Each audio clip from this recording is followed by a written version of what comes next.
এবং আওয়ামী লীগের একজন লিডারকেও এই যে জুলাই গণ অভ্যুত্থানকালে তাদের যে দলের এবং সরকারের ভূমিকা এটা সম্পর্কে একজনকেও অনুশোচনামূলক বা নিন্দাসূচক বক্তব্য আমরা প্রদান করতে দেখি না। তারা যেই ফ্যাসিস্ট রেজিম কায়েম করেছিল বাংলাদেশে সেটার কন্টিনিউশনই তারা বাংলাদেশে বজায় রাখতে চায়, সেটার পক্ষেই তারা কথা বলে। এই দলের পক্ষ থেকে অন্তর্ভুক্তমূলক নির্বাচনে আসার জন্য কোনো রকম পদক্ষেপ তো দূরের কথা, তারা যেইভাবে তারা গণহত্যার সাথে জড়িত ছিল, গণহত্যার জন্য তাদের যে সিরিয়াস লিডার আছে, সিনিয়র লিডার আছে, তাদের বিচার হচ্ছে, তাদের সবচেয়ে প্রধান যে নেত্রী আছে তার মৃত্যুদণ্ডের আদেশ হয়েছে এবং উনি বিদেশে বসে আমাদের জুলাই গণ অভ্যুত্থানকারী যারা আছে, আমাদের সরকারে যারা আছে তাদেরকে হত্যার নির্দেশ দিচ্ছে, তাদের জ্বালিয়ে দিবে, তাদের বাড়িঘর জ্বালিয়ে দেওয়ার নির্দেশ দিচ্ছে, তাদের কর্মীদেরকে সমস্তভাবে বাংলাদেশের মানুষের বিরুদ্ধে, প্রত্যাশার বিরুদ্ধে দাঁড়ানোর বিভিন্ন রকম উত্তেজনাকর বক্তব্য প্রদান করছে।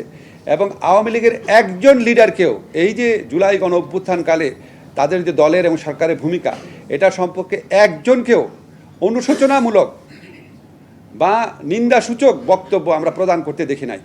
তো আপনি যখন রিকনসিলিয়েশন প্রসেস শুরু করতে চাবেন বা অন্তর্ভুক্তি শুরু করতে চাবেন, অন্য পক্ষের অ্যাটিচিউডটা তো আপনাকে বিবেচনা নিতে হবে।